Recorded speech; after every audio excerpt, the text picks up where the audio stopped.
श्रीमद भगवद्गीता अध्याय 17. अशा प्रकारची भगवंताची वचने ऐकून अर्जुन म्हणाला, हे कृष्ण, जे मनुष्य शास्त्रविधींचा त्याग करून केवळ श्रद्धेने युक्त होऊन देवादिकांचे पूजन करतात, त्यांची स्थिती मग कोणती आहे? सात्विकी आहे, राजसी आहे किंवा तामसी आहे? अशा प्रकारे अर्जुनाने विचारल्यानंतर श्रीकृष्ण भगवान म्हणाले, हे अर्जुना, मनुष्याची दी शास्त्रीय संस्काराशिवाय केवळ स्वाभाविक रीतीने उत्पन्न झालेली श्रद्धा सात्विकी, राजसी आणि तामसी अशा 3 प्रकारची असते. ती तू माझ्याकडून ऐक. हे भारता, सर्व मनुष्यांची श्रद्धा ज्यांच्या त्यांच्या अंतःकरणाप्रमाणे होते, तसेच हा पुरुष श्रद्धामय आहे. म्हणून ते पुरुष ज्या श्रद्धेने युक्त आहे तो स्वतःही तोच आहे. म्हणजे जशी ज्याची श्रद्धा असते तसेच त्यांचे स्वरूप असते. त्यापैकी सात्विक पुरुष तर देवांची पूजा करतात, राजसी पुरुष यक्ष आणि राक्षसांचे पूजन करतात आणि दुसरे ते तामस पुरुष ते प्रेते आणि भूतगणांचे पूजन करतात. आणि हे अर्जुना, जे पुरुष शास्त्र विधिहीन केवळ मनाने कल्पिलेल्या घोर तपाचे आचरण करतात, तसेच दंभ आणि अहंकाराने युक्त, तसेच कामना, आसक्ती आणि बलांच्या अभिमानाने युक्त असतात, तसेच जे शरीर रूपात स्थित झालेल्या भूत समुदायाला म्हणजे शरीर, मन व इंद्रिय इत्यादींच्या रूपात परिणाम झालेल्या आकाशादी 5 भूतांना आणि अंतःकरणामध्ये स्थित असलेल्या व अंतर्यानाही खुश करणारे त्या अज्ञानी लोकांना तू आसुरी स्वभाव जाण. हे अर्जुना, श्रद्धा जशी 3 प्रकारची असते, तसे भोजनही सर्वांना आपापल्या प्रकृतीनुसार 3 प्रकारचे प्रिय असते. आणि तसेच यज्ञ, तप आणि दान ही 3 प्रकारचे असते. त्यांच्या या निरनिराळ्या भेदांना तू माझ्याकडून श्रवण कर. आयुष्य, बुद्धी, बल, आरोग्य, सुख आणि प्रीती वाढवणारे, तसेच रसयुक्त आणि स्थित राहणारे, स्वभावात मनाला प्रिय वाटणारे असे आहार म्हणजेच भोजन करण्याचे पदार्थ सात्विक पुरुषाला प्रिय असतात. तिखट, आंबट, खारट, अतिउष्ण, तीक्ष्ण आणि दाहकारक, चिंता, दुःख आणि रोग उत्पन्न करणारे आहार म्हणजेच भोजन करण्याचे पदार्थ राजस पुरुषाला आवडतात. आणि जे भोजन अर्धवट शिजलेले, रसहीन आणि दुर्गंधीयुक्त, शिळे, उष्टे तसेच अपवित्रही असलेले भोजन तामसी पुरुषांना प्रिय असते. हे अर्जुना, जो यज्ञ शास्त्र विधीने नियुक्त केलेला आहे तसेच करणे कर्तव्य आहे असे मनाचे समाधान करून फलांची इच्छा न ठेवणाऱ्या पुरुषाकडून केला जातो, तो यज्ञ सात्विक आहे. आणि हे अर्जुना, जो यज्ञ केवळ दंभाने आणि आचरण करण्यासाठी अथवा फलांचा उद्देश ठेवून केला जातो, त्या यज्ञाला तू राजस जाण. तसे शास्त्रविधी नसलेला, अन्नदान रहित, मंत्राशिवाय दक्षिणा रहित आणि श्रद्धा नसताना केलेल्या यज्ञाला तामस यज्ञ म्हणतात. हे अर्जुना, देवता, ब्राह्मण, गुरु आणि ज्ञानी लोकांचे पूजन, तसेच पवित्रता, सरलता, ब्रह्मचर्य आणि अहिंसा हे शरीरासंबंधी तप म्हटले जाते. प्रिय, हितकारक आणि यथार्थ भाषण असते.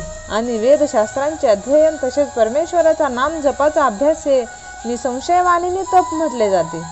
तसेच मनाची प्रसन्नता आणि शांत भाव, त्याचप्रमाणे भगवंताचे चिंतन करण्याचा स्वभाव, मनाचा निग्रह आणि अंतःकरणाची पवित्रता असे हे मनाचे तप म्हटले जाते. परंतु हे अर्जुना, फलांची इच्छा न करणाऱ्या निष्काम योगी पुरुषांचे परम श्रद्धेने केलेले ते पूर्वोक्त 3 प्रकारचे तप, त्या तपाला सात्विक तप असे म्हटले जाते. आणि ते तप सत्कार, मान, पूजा होण्यासाठी किंवा केवळ पाखंडीपणानेच केले जाते. ते निश्चितच आणि क्षणिक फल देणारे तप येथे राजस तप म्हटले जाते.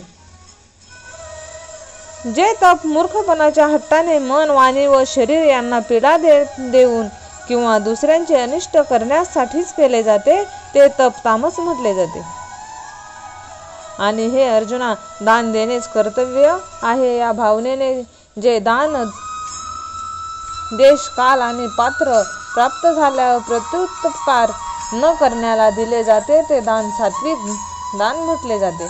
आणि जे दान क्लेशपूर्वक तसेच प्रत्युपकाराच्या हेतूने म्हणजे त्यांच्या मोबदल्यात आपले सांसारिक कार्य साध्य करण्याच्या आशेने किंवा फलांचा उद्देश ठेवून मग दिले जाते, ते दान राजस म्हटले जाते.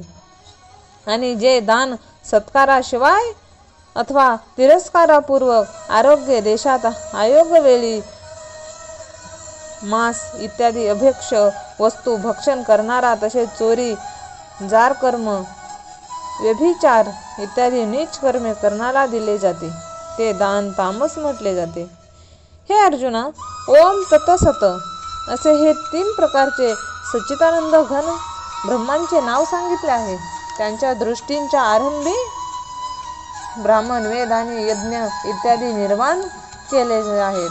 म्हणून वेदांचे कथन करणाऱ्या श्रेष्ठ पुरुषांच्या शास्त्रविधीने नियुक्त केलेल्या यज्ञ, दान, तप रूप क्रिया नेहमी ओम असा या परमात्म्याच्या नावांचा उच्चार करूनच आरंभ होतात. तत म्हणजे तत या नावाने सांगितल्या जाणाऱ्या परमात्म्याचे हे सर्व आहे अशा भावनेने फलांची इच्छा न धरता निरनिराळे यज्ञ, तप रूप क्रिया तसेच दान रूप क्रिया कल्याणाची इच्छा करणाऱ्या पुरुषाकडून केल्या जातात. सत असे परमात्म्यांचे नाव सत्यभावात आणि श्रेष्ठ भावात योजिले जाते. तसेच हे पार्था, उत्तम कर्मामध्येही सत शब्दाप्रयोग केला जातो. तसेच यज्ञ, तप आणि दानामध्ये जी स्थिती आहे ती सुद्धा सत आहे असे म्हटले जाते. आणि त्या परमात्म्याकरिता म्हणून केलेले कर्म निश्चयपूर्वक सत आहे असे म्हटले जाते. हे अर्जुना, श्रद्धेशिवाय केलेले हवन, दिलेले दान, तपून केलेले तप आणि जे काही कर्म केलेले असेल ते सर्व असत असे म्हटले जाते. ते या लोकी आणि मृत्यूनंतरही लाभदायक होत नाही. म्हणून मनुष्याने सच्चिदानंद घर परमात्म्याच्या नामांचे निरंतर चिंतन करीत निष्काम भावनेने केवळ परमेश्वरासाठी शास्त्रविधीने नेमून दिलेले कर्मे परम श्रद्धेने आणि उत्साहाने आचरण करावीत. अध्याय समाप्त. रामकृष्ण हरी.